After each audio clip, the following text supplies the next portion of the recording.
ஒரு முக்கியமான காரியத்தை ஆண்டவர் என் உள்ளத்திலே பேசியிருந்தார். அதையே நான் உங்கள் மத்தியிலே வைத்து நான் உங்களுக்கு ஜெபிக்க விரும்புகிறேன். வாசிக்கலாம். 2 கொரிந்தியர் 4ஆம் அதிகாரம் 15, 16 ஆகிய வசனங்களை. தேவனுடைய மகிமை விளங்குவதற்கு ஏதுவாகவே கிருபையானது அநேகருடைய ஸ்தோத்திரங்களினாலே பெருகும்படிக்கும் இவைகளெல்லாம் உங்கள் நிமித்தமே உண்டாயிருக்கிறது. ஆனபடியினாலே நாங்கள் சோர்ந்து போகிறதில்லை. எங்கள் புறம்பான மனுஷனானது அழிந்தும், நல்ல கவனிங்க, எங்கள் புறமான மனுஷனானது அழிந்தும் உள்ளான மனுஷனானது நாளுக்கு நாள் புதிதாக்கப்படுகிறதாகவே இருக்கிறது. இன்றைக்கு ஒரு முக்கியமான ஆவிக்குரிய செய்தியை நான் பேச விரும்புகிறேன். கிறிஸ்தவர்கள் பேர் சொல்லுகிற நாம் அல்லது நல்ல ஒரு சபையில் ஐக்கியமா இருக்கிறன்னா, நம்மளுடைய புறமான மனுஷனானதை இன்னமும் தரித்து கொண்டு வாழவே பல நேரங்களில் பிரயாசப்படுகிறோம் என்பதை அநேகரை கண்டு நம்மால் புரிந்து கொள்ள முடிகிறது. ஆனால் ஒரு வேதத்தினுடைய வெளிச்சத்தில் இருந்து பார்க்கும் பொழுது நம்முடைய புறமான வெளி தோற்றமாய் காணப்படுகிற, நல்லா புரிந்து கொள்வோம், வெளி தோற்றமாய் பார்க்கப்படுகிற சரீரத்தின் வாழ்க்கை, குடும்பத்தின் வாழ்க்கையை வேதம் என்றைக்கும் பெரிதாக அல்லது ஒரு சந்தோஷமாக பார்க்காது. ஆனால் நாம் புறமான மனுஷனை பார்த்து புறமான வாழ்க்கையை அதிகமாய் மேன்மையாய் கருதி புறமான மனுஷனை அழகுபடுத்துவதற்கும் புறமான மனுஷனுடைய வாழ்க்கை முன்னேற்றத்திற்காக எல்லாமே பிரயாசப்படுகிறோம். ஆனால் ஆவிக்குரிய சத்தியம், ஆழமான சத்தியம் என்ன சொல்கிறது என்றால், என்னுடைய புறமான மனுஷனானது நாளுக்கு நாள் அழிந்தோம், உள்ளான மனுஷனில் ஆத்துமா பெற்றுக்கொண்ட ரட்சிப்பானது தேவனுடைய கிருபையினாலே உள்ளான மனுஷனானது வல்லமையினாலே பலப்படுத்தவுமே பரலோகம் விரும்புகிறது. அல்லேலூயா. பவுல் சொல்லுகிறார், சபையை பார்த்து சொல்லுகிறார், கொரிந்து பட்டணத்திலே நடந்த பல நிகழ்வுகளை அவர் பார்க்கும் பொழுது பெரிய பேர் பிரசித்தி பெற்ற சபை, எல்லாமே நிறைந்திருந்த சபையிலே ஒரு சில காரியத்திலே அவர்கள் குறைந்து அல்லது குறைவுபட்டிருக்கிறதை பவுல் கண்டறிந்து சபைக்கு ஒரு கடிதத்தை எழுதும் போது சொல்றார், 2வது லெட்டர் சொல்றார், ரொம்ப முக்கியமா, எப்பா நாம் எல்லாமே ஸ்தோத்திரத்துல பெருகி ஸ்தோத்திரம் பண்ணி கிருபையில பலப்பட்டு வாழ்ந்து கொண்டிருக்கிற நம்மளுடைய வாழ்க்கை வெறும் புறமான வாழ்க்கையிலே நல்ல ஒரு முன்னேற்றத்தை பெற்றுக்கொண்டு வாழவே நாம் அதிகமாக விரும்புகிறோம். ஆனால் பவுலாகிய நான் சொல்லுகிறேன், அல்லது பவுலாகிய என் வழியாய் சத்தியத்தை கேட்டு வளர்கிற என் மக்களை பார்த்து நான் சொல்லுகிறேன், புறமான மனுஷனானது நாளுக்கு நாள், படிங்க அதே வசனத்தை, எங்கள் புறமான மனுஷனானது அழிந்தும். நல்லா கவனிங்க, நீங்க ரட்சிக்கப்பட்டு இருந்தீங்கன்னா, லிசன் கவனிங்க, நீ கவனிங்க, நீங்க ரட்சிக்கப்பட்டு சபையில சேர்க்கப்பட்டு பசுத்தாவினாலே முத்திரை போடப்பட்டு நீங்க சபையில நல்ல ஒரு ஐக்கிய குடும்பமா இருப்பீர்கள் என்றால், உங்களுடைய புறமான தனிப்பட்ட மனுஷனுடைய வாழ்க்கை என்பது அழிக்கப்பட்டு கொண்டே வரும். அழகாய் பவுல் சொல்றார், புறமான மனுஷன் அழிக்கப்பட்டு கொண்டே வளர்கிறவன் தான் உள்ளான மனுஷர்களை பலப்பட்டு கொண்டு வந்து கொண்டே இருக்க முடியும். இல்ல கொண்ட எனக்கு இதுவும் தேவை, ஆனா இதுலயும் வளர தேவைன்னா ஏதாவது ஒண்ணுத்துக்கு தான் ஒளி செய்ய முடியும். பக்கத்துல பார்த்து சொல்லுங்க, பக்கத்துல பார்த்து ரொம்ப சிரிச்சு சொல்லுங்க, 2 மனுஷனுக்கெல்லாம் வேலை செய்ய முடியாது. சத்தமா சொல்லுங்க மறுபடியும். அப்போ ஒரு மனுஷனுக்கு வேலை செஞ்சா உருப்படியா சம்பளம் வரும். நிறைய பேர் என்ன பண்ணுவாங்கன்னா, சென்னையில எல்லாம் பாத்தீங்கன்னா பயங்கரமான பிஸி மன்களா இருப்பாங்க. காலையிலேருந்து இந்த நேரம் வரைக்கும் ஒரு இடத்துல வேலை செய்வாங்க. அதுக்கப்புறம் அந்த டைம்ல இருந்து அங்க போயிட்டு வேற ஒரு வேலை செய்வாங்க. அதுக்கப்புறம் தூங்க போறதுக்கு முன்னாடியே சும்மா இருக்கணும்னு சொல்லிட்டு தூங்க போற வரைக்கும் நைட்டு 11-12 மணி வரைக்கும் பல்ப் எரிஞ்சிட்டு இருக்கோம், முடி கட் பண்ணிட்டு இருக்கோம் உட்காந்துட்டு. கேட்டா என்ன சொல்லுவாங்கன்னா, உழைக்கணையா, உழைக்கிற வயசுல உழைக்கணும், அலோ. சரியான அளவுக்கு ஒதுங்க, சரியான அளவுக்கு உடம்பை பேணி பாதுகாத்துக் கொள்ளுங்க. அல்லேலூயா. ஆனால் புறமான மனுஷனை ஒழித்து அழித்து நாளுக்கு நாள் அப்படியே உள்ளான மனுஷனுக்குள் வளர வேண்டிய, தேவன் விரும்புகிற, தேவன் நம்ம இடத்துல தங்கி இருக்கிற ஆவிக்குரிய வல்லமையோடு கூட வெளிப்பட வேண்டிய வாழ்க்கையை இந்த கடைசி நாட்களிலே ஒவ்வொரு கர்த்தருடைய பிள்ளைகளும் நாளுக்கு நாள் வளர்த்து வந்து கொண்டிருக்க வேண்டும்.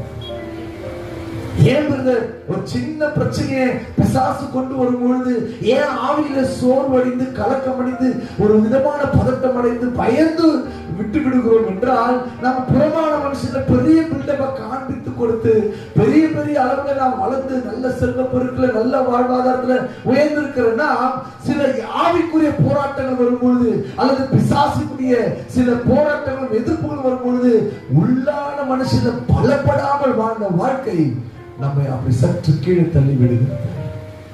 அதுக்கப்புறம் மறுபடியும் சத்தியத்தை கேட்டு உங்களை ஜெபம் பண்ணி மறுபடியும் உங்களை ஆவியில உயிர்ப்பித்து மறுபடியும் உங்களை சபையில அலங்கரித்து மறுபடியும் ஆவியில நல்லா உங்களை நடத்திக்கிட்டு வந்துகிட்டே இருக்கணும்.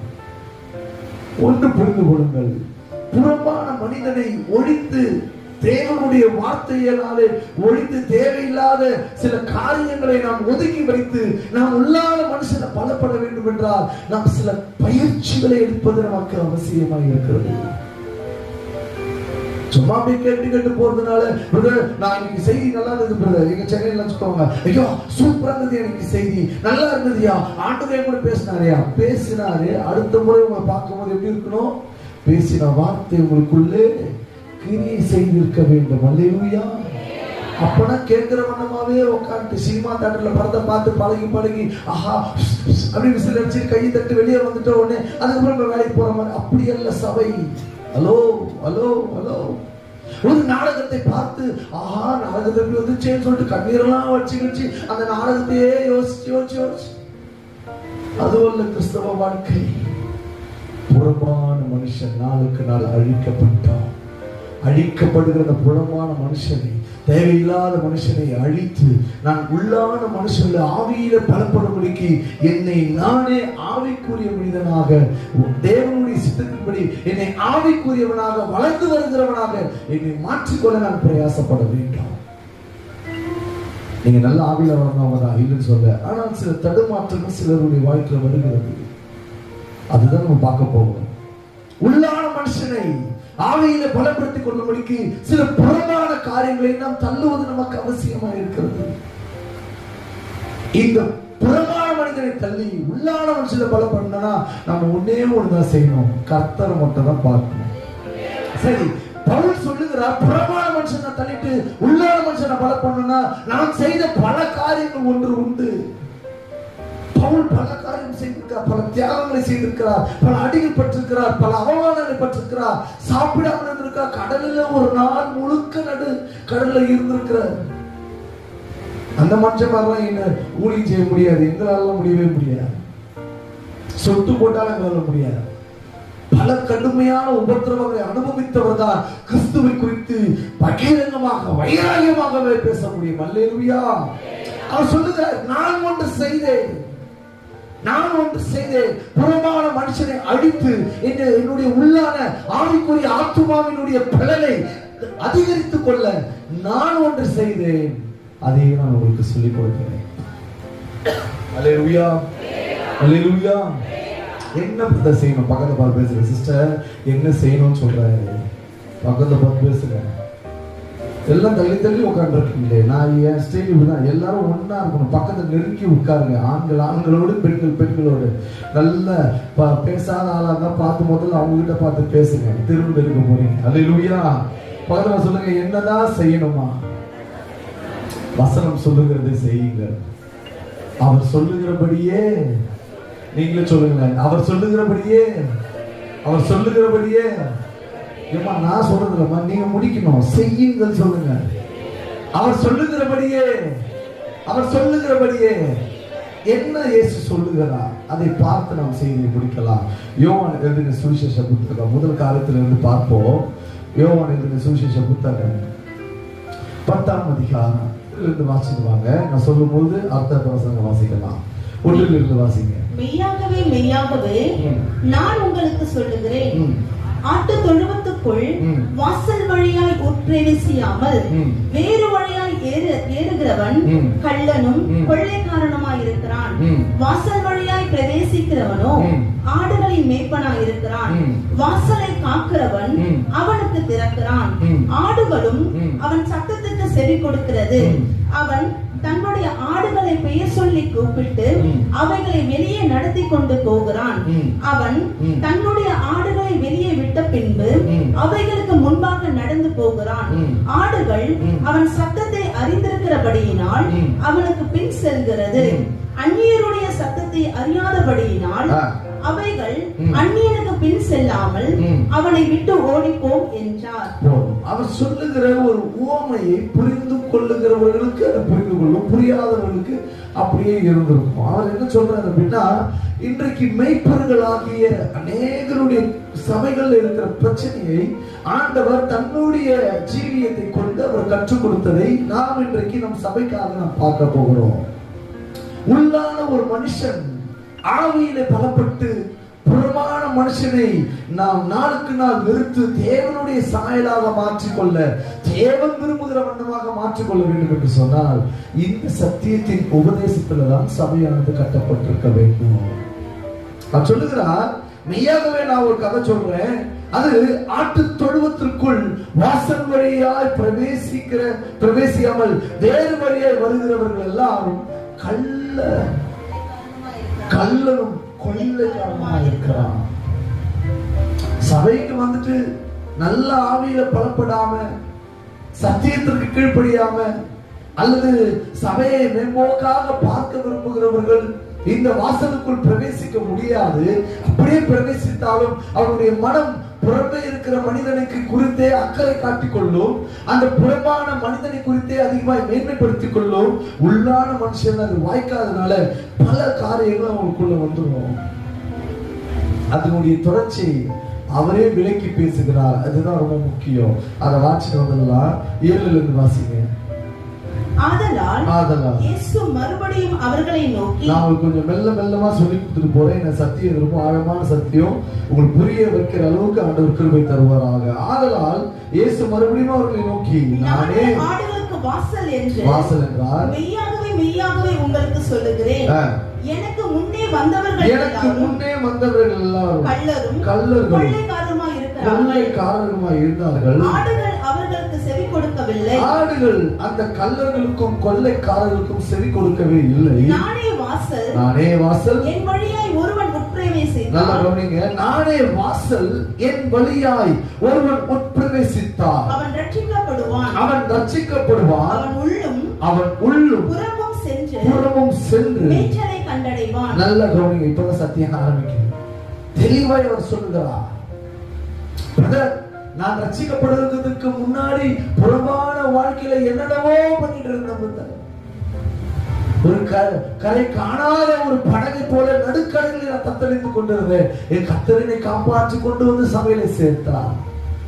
வியாதிக்கு ஏதுவாய், மரணத்துக்கு ஏதுவாய், தற்கொலைக்கு நேராக என் வாழ்க்கையை நான் முடித்துக் கொள்ள வேண்டும் என்று நினைத்த பொழுது இயேசு வந்து கர்த்தருடைய ஊழியக்காரர் வழியாக, வசனத்தின் வழியாக என்னை சந்தித்தார். என்னை ஆண்டவர் சபைக்குள்ளே சேர்த்து விட்டார். இதெல்லாம் நம்ம கடந்து வந்த பாதையை சொல்றேன். வாழ்க்கையில சூனியம் வைத்து குடும்பத்தையே அழிக்க வேண்டும், சாபத்தினால் இந்த குடும்பம் அழிந்து போக வேண்டும், இவர்கள் வாழவே கூடாது, இவர்களுக்கு பூமியிலே இருக்கவே கூடாது என்று சத்துருக்கள் எத்தனம் செய்ததான எல்லா விதமான பிசாசுடைய கிரியிலிருந்து கர்த்தரை காப்பாற்றி சபையை விடுதலையோடு கர்த்தரை ஆராதிக்க வச்சார். இதெல்லாம் எப்படி பண்ணாரு அப்படின்னா, எதுக்காக பண்ணாருன்னா, நீங்க இந்த சபையில ஒரு அங்கமா இருக்க வேண்டும். அங்கமாய் மட்டுமல்ல, அவரே சொல்லுகிறார், நானே இந்த சபைக்கு எப்படியா இருக்கிறேன், வாசல். பரலோகத்தை குறித்து சொல்லு, பரலோகத்துக்கும் அவர்தான் வாசல், சபைக்கும் அவர்தான் வாசல். ஆனா நான் சபைக்காக பேசுகிறேன். நான் சபைக்கு வாசலாய் இருக்கிறேன். ஹலோ, நான் சபைக்கு இயேசு சொல்ற, இயேசுவாகிய நான் ஒவ்வொரு திருச்சபைக்கும் நானே வாசல். இந்த வாசல் வழியாய் இந்த தொழுவத்திற்குள்ளாக ஒரு ஆத்துமா ரட்சிக்கப்பட்டு உள்ளே வருமானால், அல்லது ஒரு ஆத்துமா இந்த சபையிலே ஏறெடுக்கிற ஜெபங்களுக்கும் விண்ணப்பங்களுக்கும் ஏதோ ஒரு தேடலுக்கும் உள்ளே வருமானால், அந்த ஆத்துமாவானது இந்த வாசலுக்குள் வர ஆரம்பிக்கும் போது முதலாவது ரட்சிக்கப்படுகிறது. எல்லாருக்கும் காமனான ஒரு ரட்சிப்பது சால்வேஷன் ரொம்ப காமன். எல்லாருக்கும், எல்லா மனுஷரும் ரட்சிக்கப்படவே, எல்லாருக்கும் இது பூரணப்படவே இயேசு கிறிஸ்துவினுடைய சுவிசேஷத்தை சபையானது அறிவித்துக் கொண்டே வருகிறது. அல்லேலூயா. இப்படி உள்ளே வந்தவர்கள் ரட்சிக்கப்படுகிறார்கள். இப்பதான் இரண்டாவது காரியம், புறம்பாக்கப்பட்டவர்கள் புறமே இருந்து புறம்பாகவே நம்ம நல்லா இருந்த போதும் ஹலோ நாம நல்லா இருந்தா போதும், நமக்கு ஆண்டவர் இது கொடுத்தா போதும், இது கொடுத்தா போதும் என்று சொல்லி புறம்பானவைகளை குறித்து அதிகமா யோசித்துக் கொண்டு ரட்சிக்கப்பட்டுட்டும் சபையில வந்துட்டோம் நாம நல்லா இருந்தா போதும் புறம்பானவைகளை குறித்து யோசித்து இருக்கிறோமே. ஆனால் உள்ளான மனுஷன்ல ஒரு மேன்மையை, ஒரு ஆசீர்வாதங்களை, ஒரு ஆவியின் பலனை பெற்றுக்கொள்ளாமல் இருக்கிறோம் அர்த்தம். இயேசு அழகை சொன்னார். அதே வசனத்தை மெதுவா நிதானமா படிங்க. நானே வாசல், என் வழியாய் ஒருவன் பிரவேசித்தால், என் வழியாய் ஒரு ஆத்துமா உட்பிரவேசித்தால் அவன் ரட்சிக்கப்படுவான். அது முதல்ல ரட்சிக்கப்படும். நான் சொன்ன காரியெல்லாம் அதான். அது புறம்பே இருந்த ஆத்துமா அது உள்ள வந்தது, அது ரட்சிக்கப்படுது, எல்லாம் ரைட், ஓகே சொல்லிட்டு ஆண்டவர் அதை முடிக்கல, கண்டினியூ பண்றாரு. அர்த்தம் ஒரு முக்கியமான காரியத்தை நல்லா கவனிங்க, என்னை மட்டும் பாருங்க. கண்டினியூ பண்ணுகிற ஒரு முக்கியத்துவத்தை ஆண்டவர் பேசுகிறார். நீ ரட்சிக்கப்பட்டு உட்கார்ந்துடாதீங்க சிஸ்டர் அண்ட் பிரதர். என் குடும்பம் வந்துருச்சு, ஞானசானம் கொடுத்துட்டோம், சபையில் ஐக்கியமாயிட்டோம், அதனால நாம பரலோகம் போயிடுவோம். பரலோகம் போவதற்கு நீண்ட நாட்கள் ஒரு ப்ராசஸ் ஒன்று சபையில் இருந்துதான் செய்யப்படுகிறது. எத்தனை பேருக்கு புரியுது நான் சொல்ற சத்தியம்? ஏன் ரட்சிக்கப்பட்ட உடனே பரலோகம் போயிருக்கலாமே, உடனே கண்ண மூடி இருக்கலாமே. பக்கத்து பசங்க ரட்சிக்கப்பட்ட உடனே பக்கத்துல பார்த்து பேசுங்க, நீங்க டைவர்ஷன் ஆயிடக்கூடாது, அதுக்காக சத்தியத்தை பேச வைக்கிறேன். பக்கத்துல பார்த்து சொல்லுங்க, நீங்க ரட்சிக்கப்பட்ட உடனே ஏன் நீங்க மேல போல, ஞானசானம் பெற்ற உடனே ஏன் மேல போகல, உங்களை குறிச்சு நீங்க பூமியில ஒரு ப்ராசஸ தேவன் செய்து கொண்டிருக்கிறார். அது என்ன ப்ராசஸ்னா, அதையும் சொல்லிருங்க, அது என்ன ப்ராசஸ்னா, உள்ளேயும் வெளியேயும் நீ மேய்ச்சலை பார்க்கணும். ஹல்லேலூயா, ஹல்லேலூயா. பவுல் சொல்றார், புறமாக்கப்பட்டவனா இருந்தனால் நாளுக்கு நாள் அதை அழித்துக் கொண்டு உள்ளான மனுஷனை பலப்படுத்திக் கொண்டு தேவனுக்குள் வளரவே, தேவனுக்குள் வாழவே, தேவனுக்குள் செய்யவே, எல்லாவற்றையும் செய்ய ஆசைப்படுகிறேன்.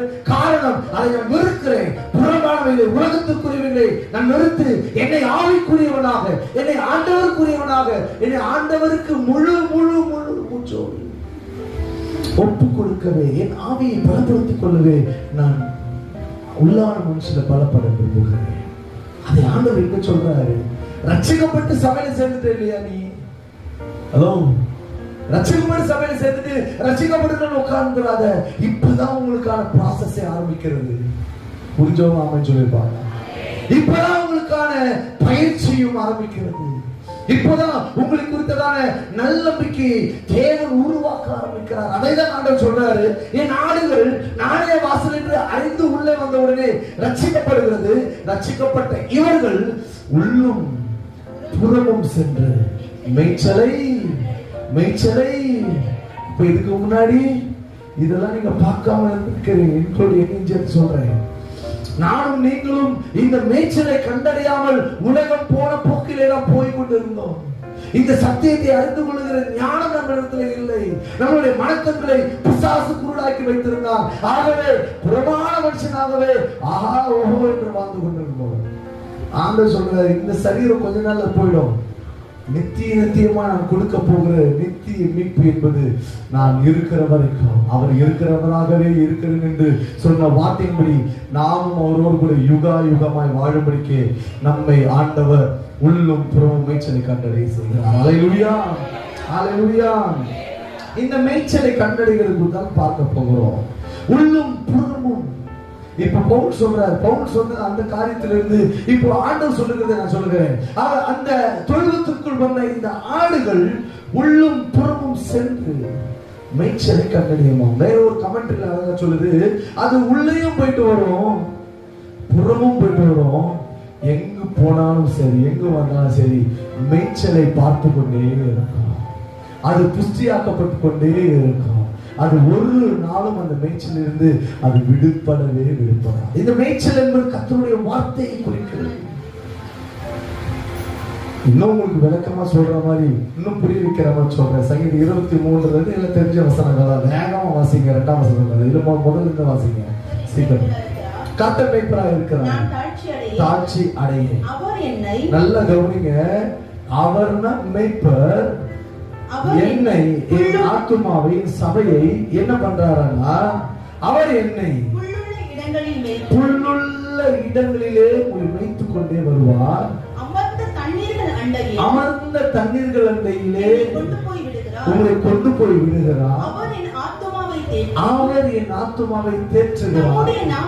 தம்முடைய நாமத்தின் நிமித்தம் நீதியின் பாதை நடத்துகிறார். நான் மரண இருளின் பள்ளத்தாக்கிலே நடந்தாலும் பயப்படு, என்னோடு கூட இருக்கிறேன், உமது கோலும் உமது தடியும் என்னை தேற்றும். ஹலோ, எல்லாம் சொல்லிட்டு மெய்ப்பன் காட்டுகிற எல்லா விதமான அனுபவத்தை மெய்ப்பன் ஆகிய தாவீது எழுதி வைக்கிறார். நானே ஒரு ஆடுகளை, அழிந்து போகிற ஒரு ஆடுகளுக்கு அழிந்து போகிற மனுஷனாகிய நானே இவைகளை காட்டுவேனால் பிரதான மெய்ப்பன் ஆகிய நம்முடைய தகப்பன் நம்மை அவர்களை காட்டிலும் மற்றவர்களை காட்டிலும் அதிக கரிசனையோடு நம்மை நடத்துவார். கைகளை தட்டி அல்லேலூயா, ஹல்லேலூயா. அழகே நம்மை நடத்துவார். அமர்ந்த தண்ணீர்கள் தான், பசு புல்கள் தான், இலைப்பாறுகள் தான், தேவனமோடு இருக்கிறது தான், எல்லாமே எங்க நடக்குதுன்னா, ஹலோ ஹலோ ஹலோ, கடைசி வசனத்தை அவரே முடிக்கிறாரு. வாசிங்க. ஜீவனுள்ள நாளெல்லாம் நன்மையும் கிருபையும் என்னை தொடரும். நான் கர்த்தருடைய வீட்டிலே நீடித்த நாட்களாய் நிலைத்திருப்பேன். இந்த சத்தியம் எத்தனை பேருக்கு புரியுது? நானே வாசல் என்கின்ற இந்த வீட்டிற்குள் நான் இருக்கும் பொழுதுதான் மேற்கண்ட வாக்குத்தத்த வசனங்களும் வார்த்தைகளும் என் ஆவிக்குரிய உள்ளும் புறமான மேய்ச்சலாக தேவனுக்கு கொடுத்து என்னை அழகுபடுத்துகிறார். அல்லேலூயா, ஹல்லேலூயா. தேவனுடைய வீட்டிலே நிலைத்திருக்கும் பொழுதுதான் உள்ளும் புறமும் ஆண்டவர் நமக்கு தேவையான அனுகூலத்தை கொடுத்து கொண்டே இருப்பார். ஒரு ஆசீர்வாதத்தை ஆண்டவர் நமக்கு உள்ளுமும் புறமுமாக கொடுத்து விட்டார் என்றால் ஆவோன் குதிச்சிட்டு சில கத்தரையை மறந்துடுறாங்க விசுவாசிங்க. ஒரு ஆசீர்வாதம் கொடுத்தா, ஒரு லைஃப்ல ஒரு சேஞ்சஸ், ஒரு பெரிய ஒரு என்ன சொல்றது, ஒரு வெற்றியை பார்த்துட்டா அப்படியே அந்த வெற்றியினுடைய ஆசீர்வாதத்துல சந்தோஷத்துல நாம அப்படியே பிஸி மேன்களை மாறி விடுகிறோம். இங்க இயேசு சொல்லுகிறார், நானே வாசல், என் வாசல் வழியாய் பிரவேசிக்கிறவன் ரட்சிக்கப்படுகிறான். ரட்சிக்கப்பட்டவனை நான் உள்ளும் புறம்பும் ஒரு மேய்ச்சலை காணும்படிக்கு நான் நடத்துகிறேன். ஹல்லேலூயா. ஒரு ஆவிக்குரிய கிறிஸ்தவனுடைய வாழ்க்கை இந்த மேய்ச்சலுக்குள்ளே இருக்குமே ஆனால், ஒரு சபையினுடைய கட்டமைப்புக்குள்ளே இருக்குமானால், சபையினுடைய ஒழுங்குகளிலே இருந்து நம்முடைய ஆத்மாவை நாம் பற்றி கொண்டிருப்போமானால், சபையை நாம் மதித்து சபைக்குள்ளாக ஆண்டவர் கொடுத்த சகல விதமான நன்மைகளையும் ஆசீர்வாதங்களையும் பெற்று நான் சுகித்து வாழ்வேனே என்று சொன்னால், நான் தெளிவாய் சொல்ல முடியும், நீங்கள் உள்ளான மனுஷன்ல நாளுக்கு நாள் வளர்ந்து இருக்கிற கர்த்தருடைய பிள்ளைகள். அல்லேலூயா, ஹல்லேலூயா, ஹல்லேலூயா. அவருடைய கிருபையை எப்பொழுதும் அனுபவிக்கிற ஒரே இடம் தேவ சமூகம், சபையும் தான். எப்பப்பெல்லாம் நமக்கு கிருபை வேணுமோ அப்பெல்லாம் சபைக்கு வந்து உட்கார்ந்து கர்த்தரை ஆராதிக்க ஆரம்பிச்சிருக்கோம். நல்லவேளை உங்க சர்ச்சுக்கு பிரைஸ் சர்ச்சுன்னு வச்சிட்டாங்க. இது தேவனை துதிக்கிற இடம் என்பதை நல்லா உணர முடிகிறது. அல்லேலூயா. தேவனுடைய மேய்ச்சலை உள்ளும் புறமும் சென்று நான் மேய்ச்சலை பார்க்கும் பொழுது, அதை அனுபவிக்கும் பொழுது, என் ஆவிக்குரிய வாழ்க்கையானது சத்துருடைய எந்த போராட்டங்களும் வந்தாலும் நான் பலனுள்ளவனை இருந்து ஜெயிக்கவும் கருவித்தருகிறான். ஏன் பிரதர், ஒரு சின்ன சின்ன பிசாசோட போராட்டத்தை பார்த்தா ஒரு பயமும் நடுக்கமும் ஒரு கலக்கமும் வருது அப்படின்னா, எங்கேயோ நாம ஒரு ஆவியில பலப்பட வேண்டிய ஒரு மேய்ச்சலிலே எங்கேயோ கொஞ்சம் மிஸ் ஆயிருக்கிறோம் அர்த்தம். ஹலோ, சொல்றது புரியுதுங்களா? ஏன் ஒரு பிசாசின் தாக்கம் வருகிறது? ஏன் ஒரு போராட்டம் வரும்பொழுது நாம் நிலை கொண்டு போகிறோம்? ஏன் ஒரு சில பிரச்சனைகள் வரும்பொழுது நம்மால் ஜெயிக்க முடியாமல் அதை குறித்து பயந்து அவிசுவாசப்படுகிறோம்? எங்கேயோ நாம இருக்கிற மேய்ச்சலில கொஞ்சம் ஸ்லிப்பாய் வேற ஒரு இடத்துல இருக்கிறோம் அர்த்தம். சபை தெளிவாய் சொல்லிக் கொடுக்கிறது, வசனம் தெளிவாய் சொல்லிக் கொடுக்கிறது, நானே வாசல், ஆட்டு தொழுவத்திற்குள் வருகிற மந்தைக்குள் வருகிற ஒவ்வொரு ஆத்துமா ரட்சிக்கப்பட்டு அது உள்ளும் புறமும் அந்த மேய்ச்சலை கண்டறியும்படிக்கு நான் செய்கிறேன். அடுத்த வசனத்தை வாசிங்க. திருடன் திருடவும் கொல்லவும் அழிக்கவும் வருகிறானே அன்றி, கொல்லவும் அழிக்கவும் வருகிறானே அன்றி வேறொன்றுக்கு வரா. நானும் அவைகளுக்கு ஜீவன் உண்டாயிருக்கவும் அவைகளுக்கு ஜீவன் உண்டாயிருக்கவும் பரிபூரணப்படவும் வந்தேன். அந்த ஜீவன் அவர்களுக்கு பரிபூரணப்படவும் வந்து நானே நல்ல மேய்ப்பன் ஆடுகளுக்காக தன் ஜீவனை கொடுக்கிறான். ஒன்று தெரிந்து கொள்ள வேண்டும். இந்த கடைசி நாட்களில் ஹலோ என்னை பாருங்க, வசனம் படிச்சுட்டு என்னை பாருங்க. ஒன்று தெரிந்து கொள்ள வேண்டும் விசுவாச மக்கள், விசுவாச குடும்பத்தார்கள், என்றைக்கு உள்ளும் புறமும் மேய்ச்சலை கண்டடைய செய்கிற சபையினுடைய ஐக்கியத்துல, தேவனுடைய பர்வதத்துல, தேவனுடைய சமூகத்துல வாழ்ந்து திளைத்துக் கொண்டிருக்கிற மக்கள் என்றைக்கு இந்த மேய்ச்சலை கொஞ்சம் விட்டுட்டு வேறு ஒரு வேறு ஒரு விதமாய் பேசப்படுகிற வேறு ஒரு நபர்கள் வழியாய் வஞ்சிக்கப்பட ஆரம்பிக்கிற சில வார்த்தைகளை கவனிக்கும் பொழுது அவர்களை குறித்து வேதம் தெளிவாய் சொல்லுகிறது. அவர்கள் இந்த மந்தையில சேராத ஆடுகளாய் இருப்பார்கள், இந்த சபையை விட்டு வெளியே போனவர்களாய் இருப்பார்கள், இந்த சபையில் இருந்து தேவையில்லாத இடர்கள் உண்டாக்குகிறவர்களாய் இருப்பார்கள். அவர்கள் உங்களை திருடவும் செய்வார்கள், உங்களை கொள்ளை எடுத்துக் கொண்டு வெளியே போகவும் செய்வார்கள். சில நேரங்களிலே இந்த பூரணமான மேய்ச்சலை என்னைய பாருங்க, பூரணமான மேய்ச்சலை நீங்கள் அனுபவித்து வாழக்கூடாது என்பதற்காக சத்துரு சில பேரை எழுப்புவான். நல்லா கவனிங்க, சில பேரை எழுப்புவான். அவர்கள் இருதயத்துல பொல்லாங்கான விதையை போடுவான். நல்லா தெரிஞ்சுங்க, சத்துரு டைரக்டா வந்து முகமுகமா நின்று நான் உன்னை பாவத்துல தவிர உன்னை கள்ளபோலீஸ் தவிர பண்ண மாட்டான். எந்த இடம் மேய்ச்சல் இல்லாம இருக்கிறதோ, எந்த இடம் உள்ளும் புறமும் மேய்ச்சலுக்குள்ள வாழாம இருக்கிறதோ, அந்த பலவீன நிலத்தின் மேல ஒரு விதையை போடுவான். போட்டுட்டு அவங்க மேல உட்கார்ந்துட்டு உங்ககிட்ட வந்து மெல்ல பேச ஆரம்பிக்கும். நீங்க அப்பதான் ரசிக்கப்பட்டு ஆவியில பலப்பட்டு கொஞ்சம் கொஞ்சமாய் வளர்ந்து வருவீர்கள். உள்ளான மனுஷன்ல நாளுக்கு நாள் ஆண்டவர் வளர்த்து கொண்டு வருகிற அந்த காரியத்தை நீங்கள் வளர்ந்து வருகிற நேரத்தை சரியாய் கணக்கு செய்து உங்கள் ஆத்துமாவை திருடுவோம், உங்களை கொள்ளையடித்துக் கொண்டு போகவும் சில நபர்களை எழுப்பிக் கொண்டு வருவார். எந்த இடத்துல உள்ளும் புறமான மேய்ச்சலை நாம் நன்று பெற்று வாழ்கிறோமோ அந்த இடத்துலதான் இப்படிப்பட்ட காரியங்கள் அதிகமாய் வரும். சத்தியம் நிறைந்த சபைகளுக்கு நேராய்தான் சத்துரு சில பேரை எழுப்பிக் கொண்டு வருவான். சென்னை பட்டணத்துல எனக்கு தெரிந்த அநேக பாஸ்டர்கள் சொல்லுவாங்க, அநேக சபைகள் உடைந்து போனதை கேள்விப்பட்டிருக்கிறேன். நான் ஒரே வார்த்தை சொல்லுவேன், போனது போனதாகவே இருக்கட்டும், பழையன கழிந்து புதியன புகுதல் என்பது சபைக்கும் பொருந்துமையான் என்று சொல்லுவேன். அல்லேலூயா, அல்லேலூயா. போனது போகட்டையா, கவலைப்படாதீங்க. ஆண்டவர் அதை காட்டிலும் நம்முடைய சரியான மேய்ச்சலை கண்டுகொள்ளும்படிக்கு நல்ல நல்ல ஆடுகளை ஆண்டவர் கொண்டு வந்து சேர்ப்பார். ஆமென் சொல்லாமே, ஆமென் சொல்லாமே. சத்துரு உள்ளும் புறமும் ஆவியில பிளக்கொள்ள விடாதபடிக்கு மேய்ச்சலை தடுத்து நிறுத்த சில நபர்களை கொண்டு வந்து நம்ம திரும்ப பார்க்கும் பொழுதுதான் நாம ரொம்ப எச்சரிக்கையா இருக்கணும்.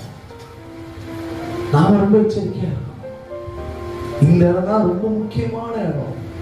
இந்த இடத்துல கொஞ்சம் நீங்க செவி கொடுத்துட்டீங்கன்னா அவங்களுடைய அனுதாப பேச்சுக்களை, நல்லா கவனிங்க வார்த்தையை, அனுதாப பேச்சுக்களை, அழுகையின் பேச்சுக்களை, காட்சியின் பேச்சுக்களை, உங்கள் இருதயத்தை மாற்றி விடுகிற அல்லது இல்லாததும் பொல்லாததும் அவதூறு பேசுகிற பேச்சுகளை நீங்க கேட்கும் பொழுது ஆடு சாப்பிடுறதுல நிமிரவே கூடாது. நான் மேய்ச்சிட்டு இருக்கிறது எனக்கு ஒரு போஷாக்கு உண்டாக, என் பசியை நிரப்பிக்கொள்ள, என் ஆத்மா பலப்பட்டுக் கொள்ள, என் சரீரம் பலனா இருக்க, என் மேய்ச்சலில மட்டுமே நான் கவனமா இருக்குமே தவிர செவி கொடுத்து மேய்ச்சலை விட்டுட்டு கொஞ்சம் காது கொடுத்தீங்கன்னா நீங்க நல்ல ஊழியத்தை, நல்ல ஒரு ஐக்கியத்தை, நல்ல ஒரு மேய்ச்சலை எழுந்துருவீங்க. இத்தனை சத்தியத்தை பேசுறேன். என் சபையினுக்கு வராத போராட்டம் கொஞ்சம் நஞ்சம் அல்ல. ஓடிடுவீங்க, மண்ணில் இருக்கிற முடியல பிடிக்கிட்டு ஓடிடுவீங்க. அவ்வளோ பிரச்சனைகள் எனக்கு இருக்கு. ஆனால் இன்றளவும் சொல்லுவேன், நான் ஒரே வார்த்தை சொன்னேன், நீ என்ன ஊழியத்தில் ஊற்றிக்கு போட்டுங்க, ஐ டோன்ட் கேர், நான் அதை பத்தி கவலைப்பட்டேன், அழைத்தவர் அவர் என்னை நடத்துவார். ஆனால் சபையை விட்டு என்னை தள்ளுவதற்கு யாருக்கும் அதிகாரம் இல்லைன்னு அவங்க கிட்டே சொல்லிட்டு தான் இருக்கேன். எனக்கு தெரியும், என் சபையினை மேய்க்கிறது, என்னை உள்ளும் புறமும் மேய்த்து என் ஆவிக்குரிய வாழ்க்கையை அது கட்டி கொண்டிருக்கிறது எனக்கு நன்றாய் தெரியும். ஆனால் என் மேய்ப்பனை தாண்டி இருக்கிற ஒரு பொல்லாத கூட்டங்கள், ஒரு பொல்லாத சத்துருக்கள் பாசுக்கு விரோதமாக, எனக்கு விரோதமாக இருந்து எங்க இருவருக்குள்ள இருக்கிற ஐக்கியத்தை, ஒருவனத்தை உடைக்கும்படிக்கு எழுந்து வரும்பொழுது நான் ஒன்று தெரிந்து உள்ளும் புறமும் மேய்ந்து கொண்டிருக்கிற எனக்கு மற்றவர்களுடைய காரியங்களோ, மற்றவர்களுடைய வசைப்பாடுதல்களோ, மற்றவர்களுடைய பேச்சுகளோ, மற்றவர்களுடைய குற்றச்சாட்டுகளோ என்னை ஒரு நாள் என்னை சேதப்படுத்தவே படுத்தாது. எனக்கு நல்லா தெரியும் என் மேய்ப்பன் பிரதான மேய்ப்பன். ஹல்லேலூயா, ஹல்லேலூயா. இன்னைக்கு வரைக்கும் நசிச்சு பார்க்க முடியல. என்னன்னோ டக்கரஸ்தான் ஜபமா ஜபம், ஆவியில கிளீனா பார்ப்பேன். அப்படி எதிர்ப்பு போராட்ட ஜபங்கள்லாம் பார்த்துட்டு இருப்பேன், சிரிச்சுன்னு சொல்லிட்டு இருப்பேன். இதுகளெல்லாம் ஒண்ணு எனக்கு செய்ய அழைப்பு பெற்றது பரலோகத்திலிருந்து. பூமியிலிருந்து முளைச்சிட்டு வந்ததெல்லாம் நம்ப முடியும் கிடையாது. பரலோகத்திலிருந்து டைரக்டா தேவன் என்னை தரிசனமாகி என்னை அழைத்து என்னோடு பேசினார். எனக்கு முன்பாக நடந்து கொண்டு உத்தாயிரு, நான் சர்வவல்லமையுள்ள தேவன் என்று என்னை அழைத்தார். இன்னைக்கு வரைக்கும் அந்த வார்த்தை தான் மனசுல இருக்குது. என்ன ஒன்னா பண்ணு சாமி, என்னை தொடவே முடியாது. காரணம், என் மெய்ப்பனை நான் அறிந்திருக்கிறேன், என் மேய்ச்சலை நான் கண்டிருக்கிறேன். என் சபையை விட்டு ஒரு நாள் என்னை பிரிக்காது. ஊழியக்காரோட வேஷம் போட்டு வருவாங்க, அதுதான் கொடுமை. ஹலோ, பயங்கரமா ஊழியக்கார வேஷம் போட்டு தான் வருவாங்க என்கிட்ட. நான் ஒரு தீர்க்க தரிசனம் சொல்லுகிறேன், நான் ஒரு வார்த்தை சொல்லுகிறேன், நான் ஒரு தரிசனத்தை சொல்றேன். முதல்ல உன் மெய்ப்பனை தவிர நான் எப்பவுமே என் செய்தி கொடுத்தா நீங்க யூடியூப்ல கூட போய் பார்த்தேங்க. உங்கள் மெய்ப்பனை தவிர்த்து வேற யாரு தீர்க்கதரிசனம் சொன்னாலும், தீர்க்கதரிசனம் சொல்றேன்னு சொல்லிட்டு வந்தாலும் அது உங்களுக்கு பலிக்கவே பலிக்காது. உங்க மெய்ப்பர் தான் உங்களுக்கான தீர்க்கதரிசி.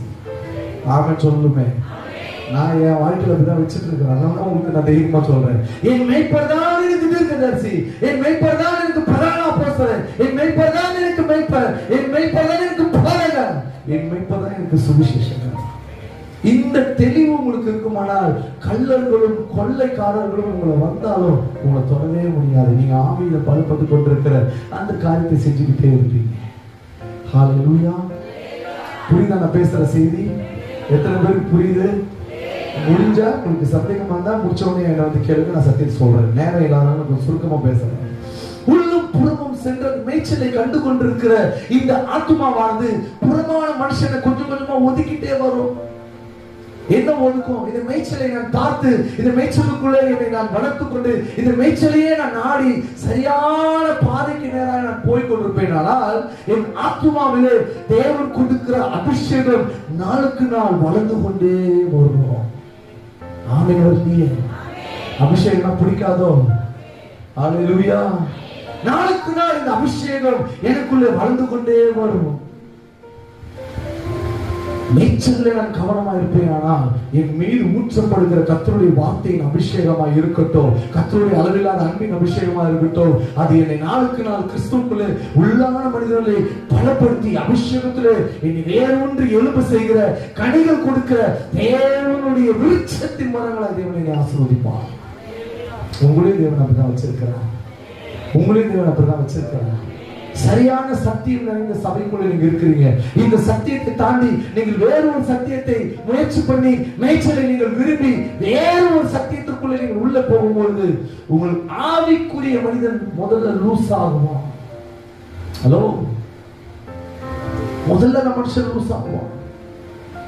சின்ன சின்ன பிரச்சனைகளுக்கே ஃபேஸ் பண்ண முடியாது. வியாதி வரும், போராட்டம் வரும், சண்டை வரும், சமாதானம் இல்லாம வரும், கடன் வரும், பிரச்சனை வரும், போராட்டம் வரும். சத்துரு சும்மாவே வீட்டுல வந்து பல பிரச்சனைகளை பேசிவிட்டு போவார், பல விஷயங்களை தூண்டி விட்டு போவார். நீங்கள் ஆவியிலே நாளுக்கு நாள் நீங்கள் வளராத போற பட்சத்துல இந்த காரியங்கள் எல்லாம் உங்களுக்கு வந்துகிட்டே இருக்கும்.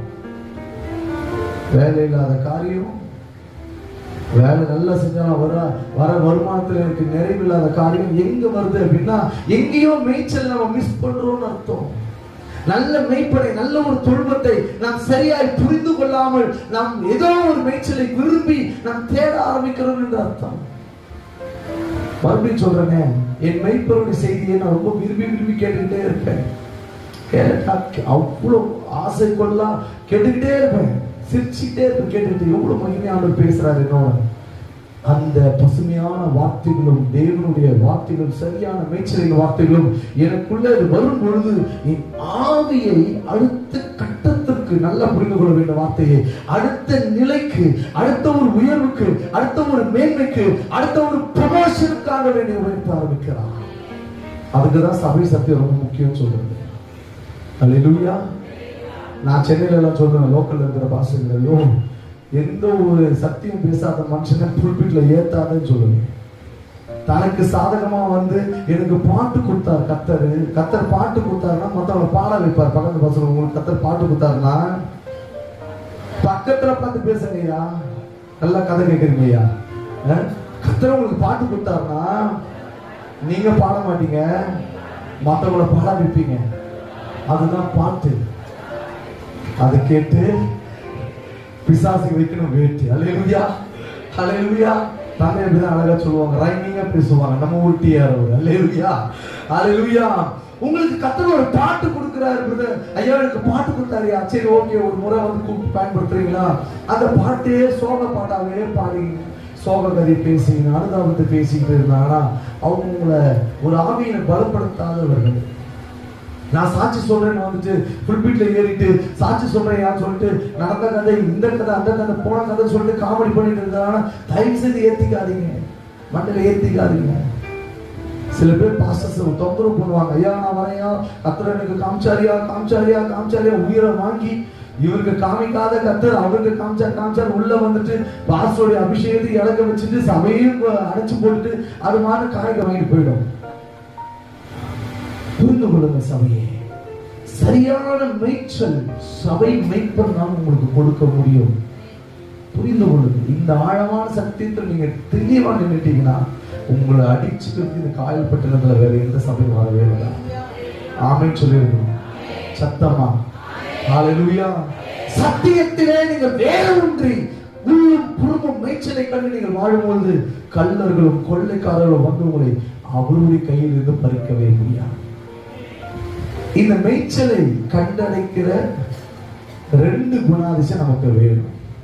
அதை பார்த்து நான் முடிச்சிடறேன். இன்னும் சரியா 20 நிமிஷம் எனக்கு இருக்குது.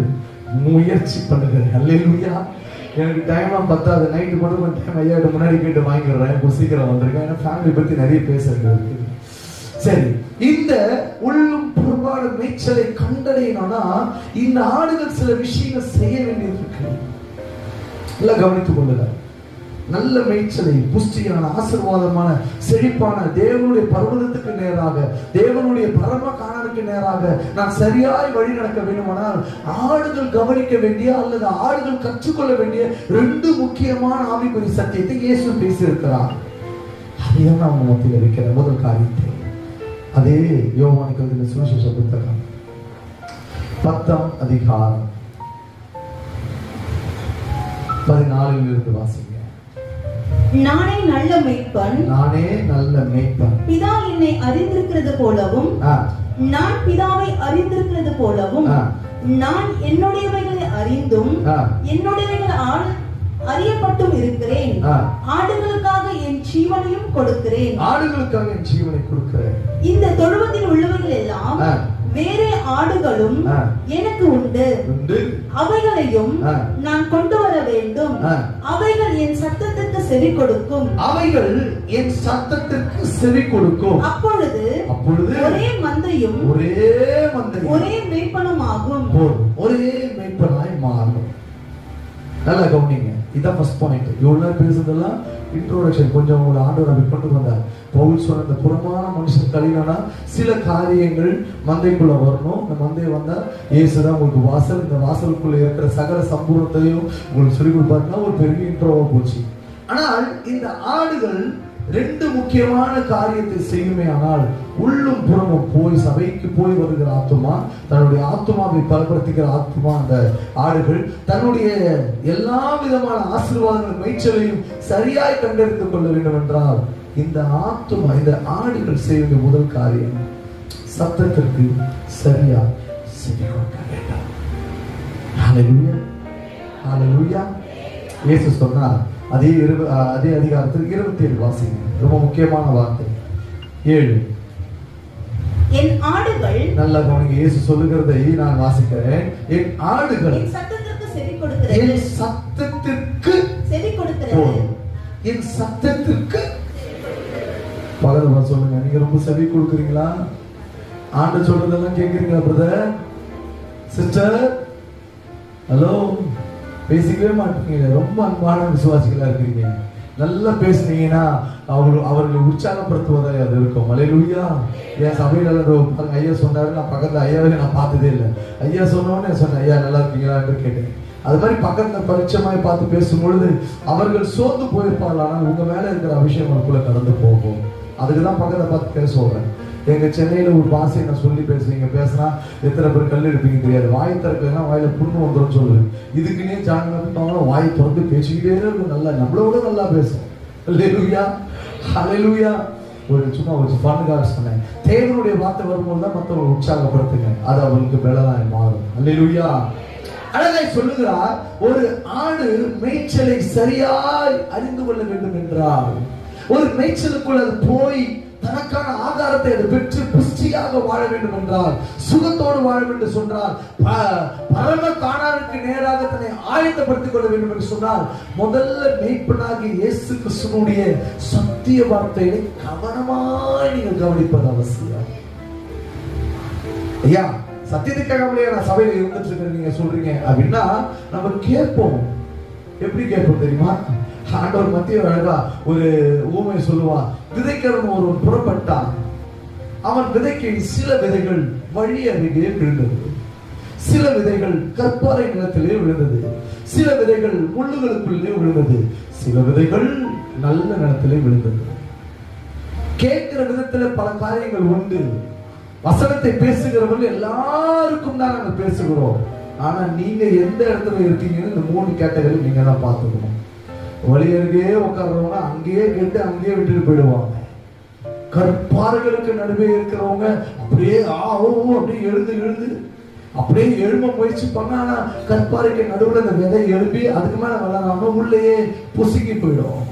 சில விதைகள் இருக்குது, ஒரே கையை தட்டி பரவச நிலைக்கு போயிட்டு ஆண்டவர் என்னோட பேசிட்டார், இன்றைக்கு நான் ஆண்டவருக்காய் செய்ய போகிறேன், நான் இதை மாற்ற போகிறேன் என்று எழும்ப ஆரம்பிக்கும் பொழுது அதுக்குள்ள இருக்கிற ரகசிய பாவம், தேவையில்லாத அசுத்த கிரியைகள் அல்லது உணர்ச்சி பொங்கலுடைய காரியங்கள் எல்லாம் போட்டு ஒரு குத்தி உள்ளே உட்கார வச்சிடும். சில நல்ல விதைகள் இருக்கிறது, அதை கவனமா கேட்கும். ஆண்டவர் என் கூட பேசிட்டு இருக்கிறார். ஆமா, என்கிட்ட இந்த காரியம் இருக்குல்ல, என் முகத்தை நான் கண்ணாடியில் பார்க்கிறதை போல ஆண்டவர் என்னோடு கூட முகமுகமாய் பேசுகிறாரல்ல, அப்ப நான் மாற்ற வேண்டியது இருக்கிறது என்று சொல்லி இந்த வார்த்தை நல்ல நிலமாகிய நிலத்தில் விழும்போது அது 30, நீங்க சொல்லுங்க 30, வெரி குட், 30, 60, அதே அப்பா கணக்குல பயங்கரமா இருக்கிறீங்களே, கர்த்தருக்கு ஸ்தோத்திரம். 30, 60, 100 அது பலனை தந்து தன் மேய்ச்சலுக்குள்ளேயே அது வாழ ஆரம்பிக்கும். ஆனால் வசனத்தை கவனிப்பதில் சில சிதறல்கள், கவன சிதறல்கள் உண்டாகும். இந்த ரகசியத்தை சொல்றேன். ஆண்டவர் பேசுகிறார், ஐயா நான் கவனிக்க வருகிறேன், ஆனா என் மண்டையில தேவையில்லாத பிரச்சனைகள் ஓடும் பொழுது வசனத்தை என்னால கவனிக்க முடியலையா அப்படின்னா, நீங்கள் இந்த ஒரு வாரம் முழுவதும் அதிகமான செப ஆவிக்குள், செபத்திற்குள்ளே இல்லாமல், தேவ பிரசனத்திற்குள் இல்லாமல் நீங்கள் இருந்து வாழ்கிற எல்லா நிலைகளும் சத்துருக்கு நல்லா தெரியும். லிசன், சத்ருவுக்கு சத்தமா உங்க பாஸ்டர்களுக்கும் தெரியும். போன வாரம் நல்லா ஆடி பண்ணியே, நான் பாடி மகிழ்வேன், தினமாடி ஆடி துடிப்பேன், எங்கும் ஓடி சொல்லுவேன் என் இயேசு ஜீவிக்கிறார். போன வாரம். இந்த வாரம் ஏது இயேசுவே ஆண்டவரே ஒண்ணுமே இல்லப்பா, அப்படி தூங்குற விசுவாசிக்கு சொல்றேன், நீ சரியான கர்த்தருடைய சத்தத்தை கேட்கிற ஆவிக்குரிய நிலையில, மந்த நிலையில இருக்கிறேன்னு அர்த்தம். சபைக்கு வந்து நல்லா நீ தூங்குற அப்படின்னா, தூக்கம் வருது. ஒருத்தர் சொல்லுது, ஒரு அம்மா நல்லா சொல்லுது, ஐயா தூக்கமே ஐயா ஜோம் பண்ணீங்க, பாஸ் ஜோம் பண்ணி நம்ம தூங்கும், தூக்கமே வர மாட்டேங்குது, வீட்டுல இருந்தா தூக்கம் வரல சொல்லிட்டு சபைக்கு வந்த உடனே உள்ள வந்து உட்கார்ந்த உடனே நல்ல ஏசி காத்துதான், நல்ல ஃபேன் காத்துதான், உள்ள வந்து பரவச நிலை தூக்கத்துக்கு போயிடும். பவுலை விட 3ஆம் நாளெல்லாம் தாண்டி நான் 7ஆம் வாரத்தையும் பார்த்துக்க மாட்டேன் அந்த ஒரேன்ற அளவுக்கு பேசும். ஐயா என்னையா சபைக்கு வந்து இவ்வளோ தூக்கம் வருது, அவ்வளோ பிசாசோட மகிமையோடு இங்க வாழ்றேன்னு அர்த்தம். தேவனுக்குள் ஒரு மனிதன் வருமானால் அவனை தேவ பிரசனம் முதல்ல மூட ஆரம்பிக்கும். வாரம் முழுவதும் 6 நாட்களும் 6.5 நாட்களும் நீங்கள் இந்த உலகத்தில் அதிகமாய் வாழ்கிறீர்கள். பல சத்தத்தை கவனிக்கிறீங்க, பல நியூஸ் கேட்கிறீங்க, பலவிதமான காரியங்களை கேட்கறீங்க. வீட்டு கதையை கேட்கறீங்க, உறவு கதையை கேட்கறீங்க, சமய கதையை கேட்கறீங்க, உலக நியூஸ் கேட்கறீங்க, இப்ப இருக்கிற சிஎம் கதையை கேட்கறீங்க. எல்லா கதையும் கேட்டு கேட்டு பழகி பழகி பழகி 6 நாட்களும் வறண்ட நிலை ஆத்மாவாய் மாறி சபைக்குள் வரும்பொழுது சத்துருக்கு நல்லா தெரியும், இது ஃபுல்லா ட்ரை ஆயிடுச்சு. உள்ள போய் பாஸ் என்ன கத்துனாலும் இதுக்கு சத்தியம் விளக்க போறதில்ல. இந்த வாரம் நம்ம பாஸ்ன்னு பிசாசு அங்கீகரிச்சிடும். அதற்கு தான் சொல்லுகிறது சபை.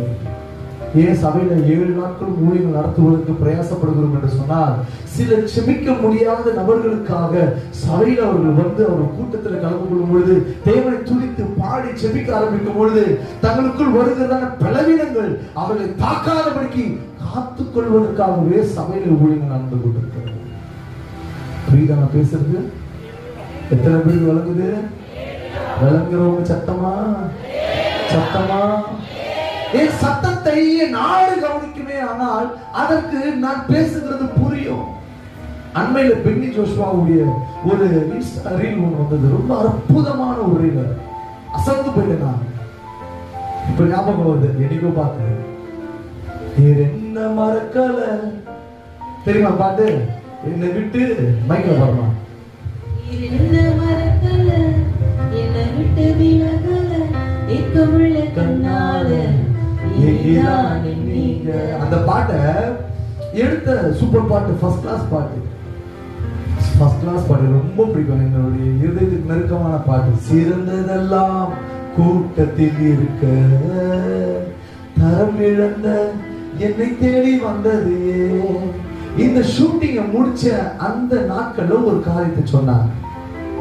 நாங்க சொன்னோம், எங்களுக்கு ஆடுகள்லாம் வேணும் அப்படின்னு நான் கேட்டோம். ஒரு மேய்ப்பரை கூப்பிட்டு அந்த மேய்ப்பனும் பல ஆடுகளை கொண்டு வந்தார். இன்னைக்கு இருக்கிற அந்த ரீல்ஸ் போய் பாருங்க, கொண்டு வந்தான். அப்போ நாங்க சொன்னோம், எங்களுக்கு வந்து பெரிய பொருளாதார வசதி இல்லாதனால லைட்டிங் ஏற்ற மாதிரி நாங்கள் ஷார்ட் வைக்கணும். அப்போ நான் சொன்னேன், ஏன் இந்த ஆடெல்லாம் இப்படி நின்னா நல்லா இருக்கும், இந்த ஆடெல்லாம் இப்படி இருந்தா நல்லா இருக்கும்னு சொல்லிட்டு நாங்கள் சொன்னோம். இது பெட்டி ஜோஷுவா சொன்னது. அந்த மேய்ப்பன் ஒண்ணுமே பண்ணலங்க.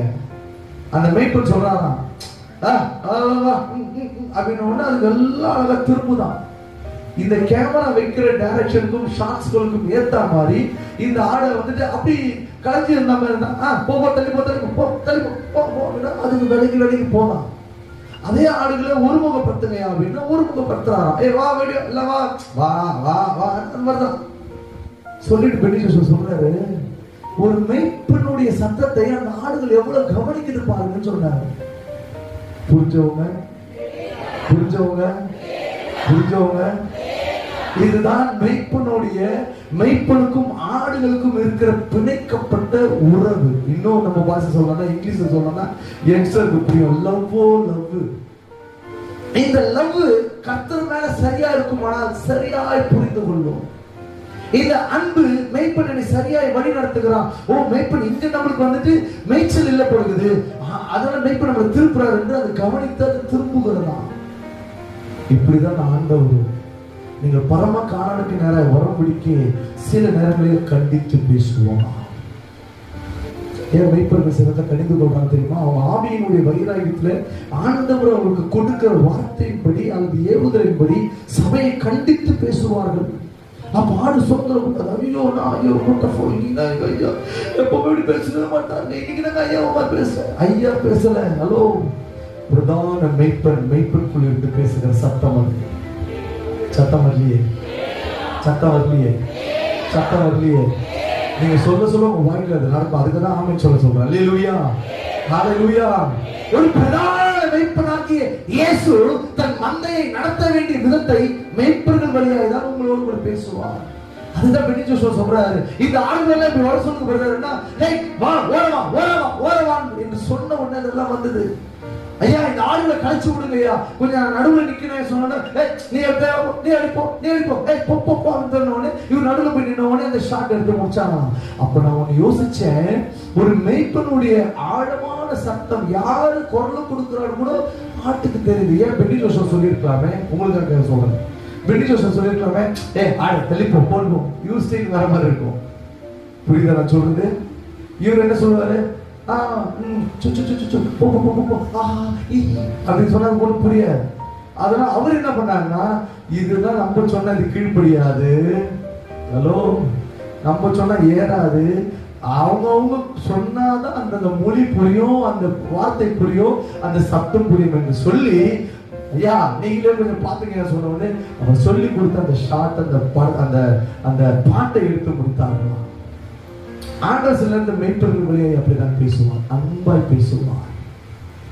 இங்க நிற்கிறது நாங்க இல்லைங்க, முதல்ல அதை நீங்க புரிந்து கொள்ளுங்க. ஆவியில நடத்தப்படுகிற ஊழியர்களை தேவன் கொண்டு வந்து இங்க நடத்த பேச ஆரம்பிக்கிற போது ஒண்ணு தெரிஞ்சுக்கணும், இவர்கள் வெளிப்புறமான மனிதர்கள் என் பார்வைக்கு, ஆனால் உள்ளேயோ கர்த்தருடைய ஆவியானவரே அவர்களை நிறுத்தி பேசுகிறார். சத்தமா சொல்லுங்க. அல்லேலூயா. மெய்ப்பர்கள் மனதுருக்கமாய் பேசுவார்கள், மெய்ப்பர்கள் அன்பை பேசுவார்கள், மெய்ப்பர்கள் பாவத்தை கண்டித்து பேசுவார்கள், மெய்ப்பர்கள் தேவனுடைய சுவாபத்தை பேசுவார்கள், மெய்ப்பர்கள் நீங்கள் இருக்க வேண்டிய வாழ்க்கை குறித்து பேசுவார்கள். இதெல்லாம் பரலோகத்திலிருந்து கொடுக்கப்படுகிற கர்த்தருடைய வார்த்தையின் அபிஷேகம் செய்கிற காரியங்கள். ஆனா நீங்க நல்ல ஆளா இருந்தீங்கன்னா, சத்தத்தை கவனிச்சு நடக்கிற சமத்தான ஆளுகளா இருந்தீங்கன்னா, நீங்கள் சரியான மேய்ச்சலிலே மேய்ந்து உங்கள் உள்ளான மனுஷங்களே ஆவியில பலப்பட்டு வந்து கொண்டே இருப்பீங்க. என் சபை 40 வருஷம் சபை. எங்க அம்மா தான் முதல் தலைமுறை, நான் 2ஆம் தலைமுறை. நான் 2002-3 தான் ரட்சிக்கப்பட்டு சபையில போனேன். அதுக்கு முன்னாடி சபைக்கு பயங்கரமா வேலை காட்டுறேன், சபைக்கே போக மாட்டேன். எங்க அம்மா சொல்லுவாங்க ஆராதனை தான் முக்கியம், உள்ள வந்து உட்காருவாங்க. நான் என்ன பண்ணுவேன், என் ஆத்துமாவே கர்த்தரை ஸ்தோத்திரி சொல்ற நேரத்துல தான் ஓடி போய் உட்காந்துருவோம். அப்படியே ரொம்ப பயப்பட்டு முடிஞ்ச காட்டுவேன்.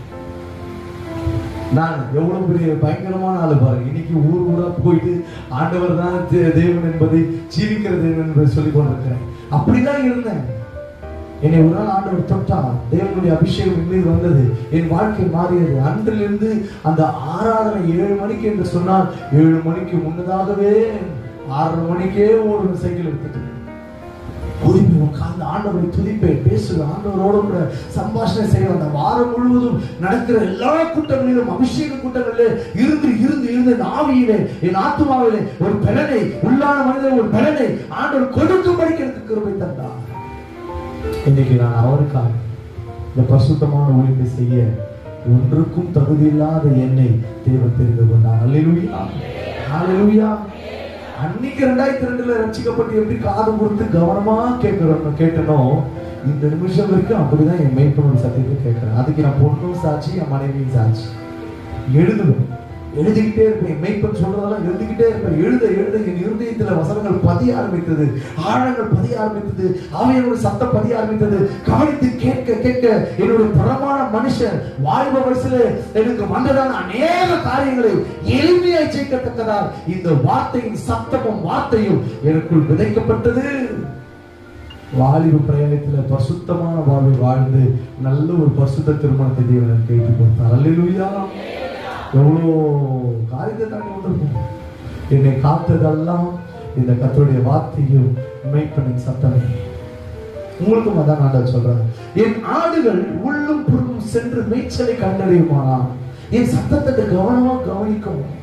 என் சத்தத்தை கவனமா கவனிக்கிற ஆடுகளுக்கு தான் இந்த உள்ளும் புறமும் சென்று மேய்ச்சலை அது சுவைத்து வாழும், புசித்து வாழும், பலப்பட்டு வாழும். இப்படி வாழ வாழ வாழ புறமான மனுஷன் நாளுக்கு நாள் கழிந்து கொண்டே இருப்பான். அருமையா ஒரு வசனத்தை வேதம் காட்டி கொடுக்கிறது. அது அழகா சொன்னார் ஆண்டவர். எங்க வசனத்தை இங்க வந்து நான் எடுத்து பார்த்தேன். 15ஆம் அதிகாரம் மத்திய 15 சீக்கிரம் வாசிங்க. வாய்க்குள்ள போகிறதெல்லாம் மனுஷனை தீட்டுப்படுத்தும், வாயிலிருந்து புறப்படுகிறது வாயிலிருந்து புறப்படுகிறது மனுஷனை தீட்டுப்படுத்தும். இந்த வசனத்தை சொன்னார்.